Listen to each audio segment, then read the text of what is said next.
تو دوستو سفیان بھائی کی یہ ویڈیو جو آج پورے ٹرینڈ کر رہی ہے، سفیان بھائی نے اس ویڈیو میں کیا غلط کہا ہے اور کیا صحیح کہا ہے، اسے دیکھنے کے لیے آپ پہلے ویڈیو دیکھیں، پھر بعد میں اس پہ ایک بات کرتے ہیں جو سفیان بھائی نے بہت صحیح اور بہت کچھ غلط کہا ہے۔ اچھا سسٹم دیا تھا ہمارے بزرگوں نے ایجوکیشن کے لیے، لیکن تم لوگوں نے پورا سسٹم کرپٹ کر دیا۔ آپ نے اپنی بنی بنائی مدرسوں کی عمارتوں کو برباد کر دیا۔ آج آپ نے مدرسوں کو چندہ بٹورنے کا ذریعہ بنا دیا ہے اور کہتے ہو یہاں یتیم بچے پڑھتے ہیں، یہ ہے وہ ہے، پورا مدرسوں کا سسٹم کرپٹ کر دیا۔ آپ کو پتا ہے ایک زمانے میں مدرسے ایجوکیشن کا سب سے بہتر سسٹم ہوتا تھا، وہاں پہ اردو فارسی عربی ہی نہیں بلکہ ایجوکیشن کا جتنا بھی سسٹم ہے پورا پڑھایا جاتا تھا۔ راجہ رام موہن رائے مدرسے سے پڑھائی کی، ایشور چند ودیاساگر مدرسے سے پڑھائی کی، مہان لیکھک منشی پریم چند مدرسے سے پڑھائی کی، ہر گووند کھرانا نوبل پرسکار وجیتا مدرسے سے پڑھائی کی۔ شروع کی پڑھائی ان کی مدرسوں سے شروع ہوئی تھی۔ ایسا نہیں تھا کہ صرف مدرسے مسلمانوں کے لیے تھے بلکہ مدرسے ایک ایجوکیشن کا سسٹم تھے۔ آج آپ نے کیا بنا دیا مدرسوں کو؟ آپ کو اور کوئی نئی بلڈنگ بنانے کی ضرورت ہی نہیں تھی۔ آپ کے پاس جو بہت بڑی تعداد میں مدرسے موجود تھے انہیں بہتر بنایا جا سکتا تھا۔ مسٹر سفیان ہے اور یہ مظفر نگر کے رہنے والے، حال ہی میں انہوں نے تقریباً 2 دن پہلے ایک ویڈیو بنائی جس پر سیدھے طور پر انہوں نے مدرسوں کو اور ملا مولویوں کو برا بھلا کہا ہے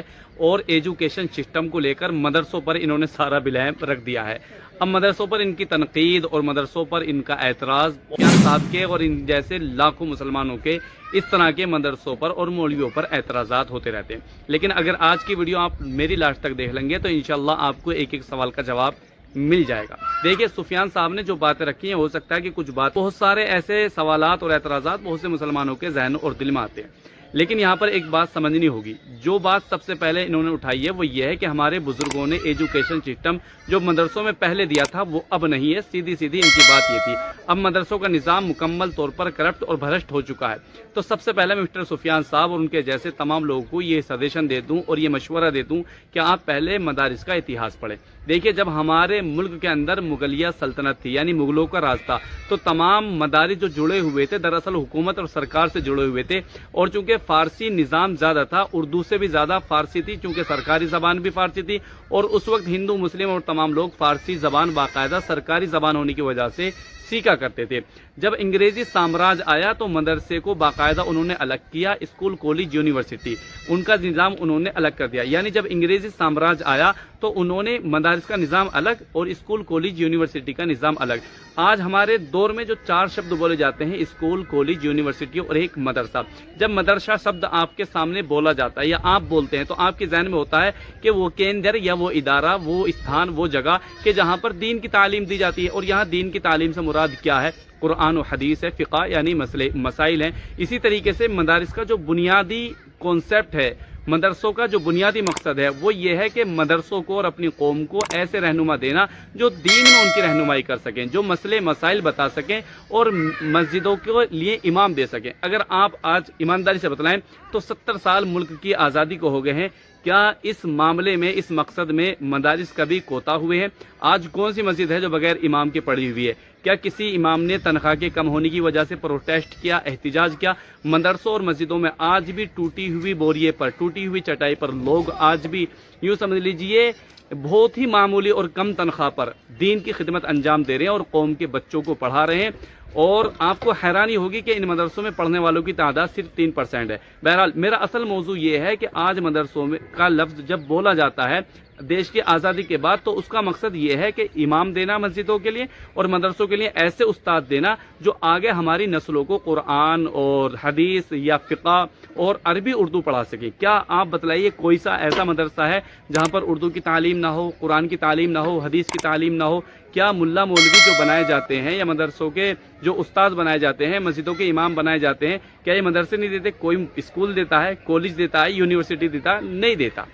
دوسری بات، جیسے کہ میں نے بتلایا کہ انگریزی سامراج میں مدرسوں کو بالکل الگ تھلگ کر دیا گیا تھا۔ اب آپ کو پتا ہوگا کہ 70 سال سے لے کر اب تک جن مدرسوں میں باقاعدہ سرکار نے انٹرفیئر کیا تھا تو وہاں دنیا کی تعلیم غالب ہو گئی اور دین کی تعلیم مغلوب ہو گئی۔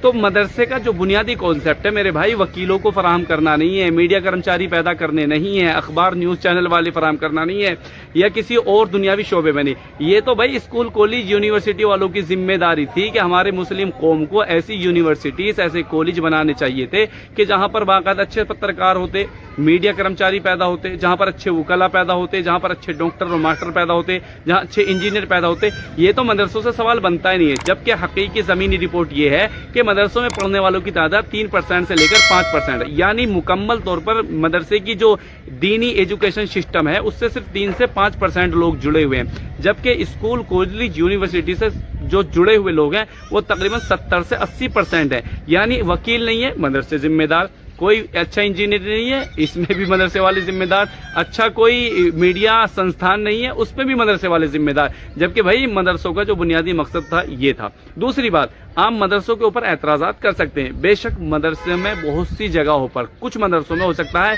कि निज़ामी खराबी हो सकता है कि वहाँ हिसाब किताब की शफाफियत ना हो सकता है कि किसी आलिम या मौलवी से आपकी तू मैं हो गई हो। और एक आखिरी बात बतला दूं मैं मुसलमानों को, मिस्टर सुफियान साहब जो इस वक्त ऐसी बात कर रहे हैं और मदरसों को और मौलवियों को जो निशाना बना रहे हैं, उनका सादा सा बात यह है कि 10 करोड़ का प्रोजेक्ट इन्होंने पास किया है और ये एक स्कूल या कॉलेज बनाना चाहते हैं। और वो ये चाहते हैं कि मुसलमानों के अलावा मेरे पास चंदा जो आए वो हिंदुओं से भी आए। और वो जब ही मुमकिन है जब हिंदुस्तान के मदरसों को, उलमा को, मुल्ला मौलवियों को, मदरसों को टारगेट किया जाएगा। इसलिए कि जब ऐसी बातें कही जाएंगी तो बहुत से हिंदू लोग भी खुश होंगे, और जब वो खुश होंगे तो इनको चंदा देंगे, और जब चंदा देंगे तो इनका बेहतरीन कॉलेज और स्कूल बन सकता है। अच्छी बात यह है कि सुफियान भाई ने माशाल्लाह स्कूल बनाने की पहल की है, और ये खुद अनपढ़ अपने आप को कहते हैं, लेकिन दूसरे लोगों को या कौम के अफराद को पढ़ाना चाहते हैं। ये बहुत अच्छी बात है। क्यों है आपके स्कूल का? पढ़ाई यूं ही नहीं है बस मेरे अंदर, और इस चीज में बहुत ही अफसोस के साथ सोचू यार यूं क्यों नहीं है। अभी हमने कल वीडियो डाली थी, 2.5-3 लाख रुपए आ गए घर खुद ब खुद ही। बड़ा प्रोजेक्ट है तो कम से कम 10 करोड़ का तो चाहिए काम हमें। स्कूल खोलने की बात करो और आप बैटिंग ऐप का प्रमोशन करते हो, एक म्यान में 2 तलवारें हैं। भीमराव अम्बेडकर ने कहा भाई। लेकिन जो आप सहारा ले रहे हैं वो मेरे भाई सुफियान अच्छी बात नहीं है। दूसरी बात, मदरसों के अंदर आप किसी भी मदरसे के अंदर सर्वे कीजिए, अगर उसमें दुनियावी तालीम डाल दी गई है तो वो खराब ही हो गए। भाई मदरसों का बुनियादी मकसद समझिए, वहाँ मुल्ला मौलवी दाढ़ी वाले हम जैसे पैदा करना है, इसके अलावा नहीं। तीसरी और आखिरी बात, बस मेरी ज़्यादा लंबी वीडियो हो जाएगी, आखिरी बात यह है सुफियान भाई कि मदरसों के अंदर जो बच्चे पढ़ रहे हैं वो दुनिया से मुकम्मल तौर पर नहीं कटे हुए। आज सरकारी सतह पर जो अंग्रेजी आनी चाहिए, इंग्लिश आनी चाहिए, उर्दू आना चाहिए, हिसाब किताब आना चाहिए, हिंदी आना चाहिए, जैसा मिसाल के तौर पर सफ़र में किसी चीज़ की ज़रूरत पड़ रही है, बैंक में किसी चीज़ की ज़रूरत पड़ रही है, या कागजात में किसी चीज़ की ज़रूरत पड़ रही है, या किसी फॉर्म को फिल करना है, उस तमाम चीज़ों की ज़रूरत पड़ रही है। आज मदरसे वाले माहौल के एतबार से इंटरनेट के ज़रिए या सोशल मीडिया के ज़रिए उन तमाम चीज़ों को सीख रहे हैं। यानी मदरसे वालों को इतनी बुनियादी तालीम हासिल है दुनिया की, जिससे वो अपने दुनियावी निज़ाम चला सकते हैं और आसानी से सीख सकते हैं। तो बहरहाल मदरसे में पढ़ने वालों की तादाद, संख्या ही बहुत कम है मेरे प्यारे। दूसरी बात, मदरसे जो हैं वो दीन को हासिल करने, दीन को सिखाने और दीन की बका का केंद्र है, और वो दरअसल अच्छे से निभा रही है। दूसरी बात, फाइनेंशियली हमें सरकार का कोई सपोर्ट नहीं है। जिस जमाने के आप बुजुर्गों का नाम ले रहे हैं, मैं मानता हूं कि मदरसों में उस जमाने में ये तमाम उलूम पढ़ाए जाते थे, मेडिकल साइंस पढ़ाया जाता करता, हिसाब किताब पढ़ाया जाता था, मैथ पढ़ाया जाया करता था, फलकियात, रियाजी और दीगर उलूम पढ़ाए जाते थे, और वहाँ हिंदू मुस्लिम सब लोग पढ़ते थे। लेकिन आज मसला ये है कि उसके लिए जो चीज़ की हम डिमांड कर रहे हैं वो स्कूलों में पढ़ाई जाती है, कॉलेज में पढ़ाई जाती है, यूनिवर्सिटी में पढ़ाई जाती है, मदरसों में नहीं पढ़ाई जाती। अब अगर इन उलूम को आप मदरसों में भी डाल लेंगे, मदरसों के अंदर भी डाल देंगे, तो भाई हमारे दिलों पर, दिमागों पर दुनिया तो वैसी ही चढ़ी हुई है।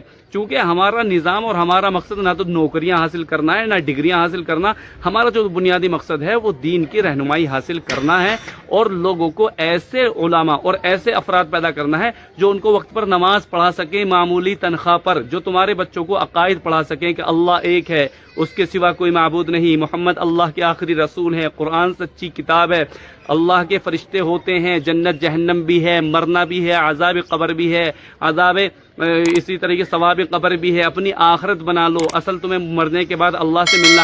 ये मरने के बाद का जो कॉन्सेप्ट है मेरे प्यारे, ये आपको मदरसे ही वाले पढ़ाएंगे। मैं आपको बुरा नहीं कह रहा, मैं आपको तंज नहीं कह रहा, इसलिए कि इंसान के अंदर जितनी सोच होती है, जितनी अकल होती है, वो ऐसी ही बात करता है। लेकिन हकीकत आपने शायद पढ़ी नहीं, इसी वजह से कुछ लोग आपको इस तरह से सपोर्ट कर रहे हैं। लेकिन आपका जो बुनियादी मिशन है, मकसद है, वो भी मैंने सामने रख दिया। अच्छा मिशन है, लेकिन बराहे करम अल्लाह के वास्ते आप मदरसों को बुरा न कहें, उलमा को बुरा न कहें। इनके ऊपर तो सरकार की कितनी सख्त निगाहें हैं, और देख लीजिए किस तरह के हालात और मामलात आ रहे हैं। अगर कहीं निज़ाम खराब है, जहां दीन की तालीम के लिए मदरसा बनाएगा और दीन की तालीम ही नहीं हो रही, जहां मदरसों में बच्चों को दीन की तालीम की जगह दूसरी तालीम दी जा रही है, या जहां मदरसों में उलमा ने या किसी शख्स ने हिसाब किताब में गड़बड़ कर दी, या बिल्डिंग बेजा बनाई जा रही है, कौम के पैसों को बर्बाद किया जा रहा है, तो ऐसी जगहों पर आप इस्लाह का काम करें, सुधार का काम करें। सोशल मीडिया पर आकर इस तरह का प्रोपेगेंडा फैलाना या इसका शिकार हो जाना। तो दोस्तों उम्मीद करता हूँ आपको वीडियो पसंद आई होगी, तो कमेंट सेक्शन में जरूर बताएं कि आपको ये वीडियो कैसी लगी। देखने के लिए बहुत बहुत शुक्रिया।